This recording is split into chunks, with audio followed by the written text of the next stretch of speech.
Hi there, good morning, good afternoon, and good evening.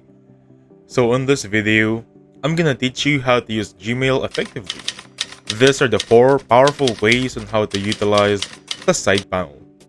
And right now, as you can see, this is a Gmail account.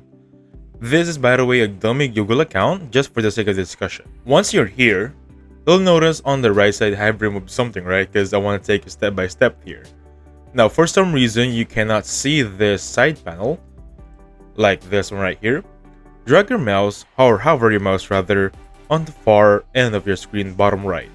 And you'll see this little arrow, and you'll see that if you hover on it, it says show side panel. And that is the side panel for us. And it has 4 default applications. First of which is going to be calendar. If you click on calendar right now, you'll see this setup. Now there are a lot of ways on how to utilize this one. You can either click today, and you can either click this one right here to change the calendar date. But there is another much more powerful way. If you click on the 3 dots right here, you can change the view by day or by schedule. And now for me, basically schedule is a bit more clustered given that I have not yet, or I did not do anything just yet. So I rather choose day here. And I see right here, it's pretty clean. Now, I'm going to mention how powerful this calendar is because I don't have to open another tab like this one just to utilize calendar. And the best part about this one is that if you go back to Gmail, you can work calendar and Gmail simultaneously or multitask. What I mean by that is, for example, I'm going to choose a random email here. I think I have Pipedrive right there.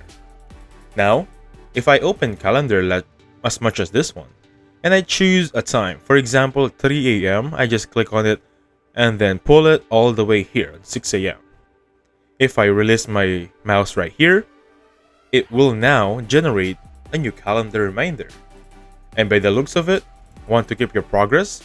This is a default title based on the email itself.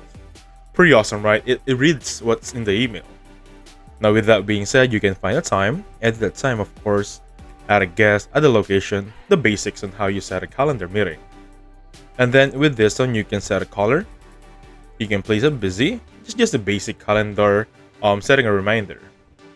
Now with that being said, I'm gonna cancel this one.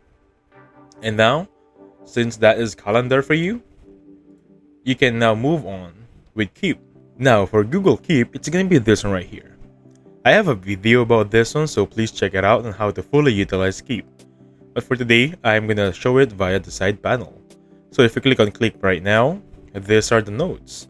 You'll see right here, these are the notes from before, the first sample, or the before samples on my previous video. Now what I wanna show here is, if you click on take a note right now, you'll see on this option, it will now connect on what's ever opened up. So want to keep progress, it's basically the same thing. So if you click on this link right here, or this auto-generated title, you'll open up a new tab. Let's try it right now. And with that being said, this is the new tab. After clicking the note or the keep, it will open up this email.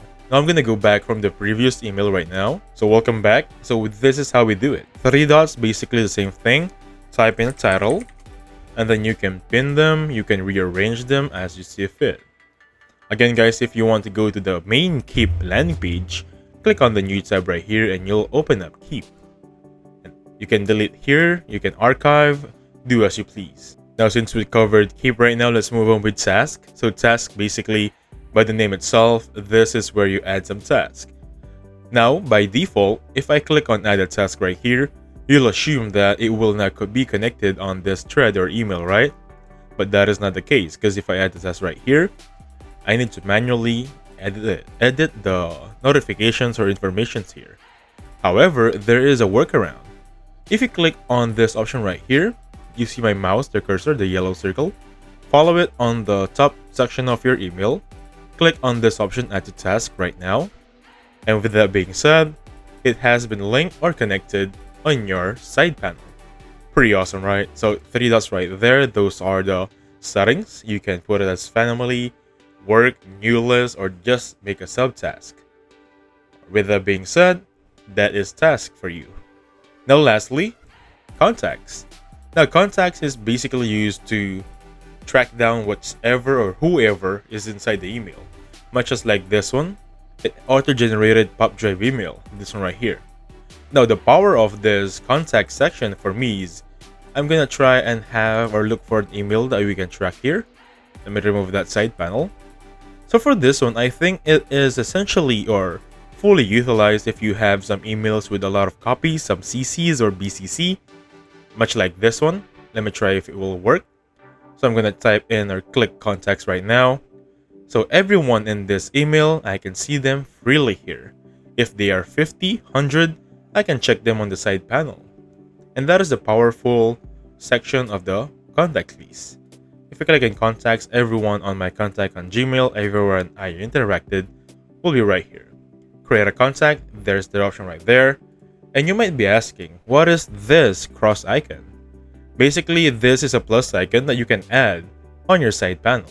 There's a lot of add-ons to work with this one. I think I'm going to discuss those on the previous video, but this four right here are the main event. These are the most powerful ways to fully utilize Gmail side panel. And with that being said, thank you so much for watching. Please hit the like button, subscribe. I'll catch you guys on the next one. Goodbye for now.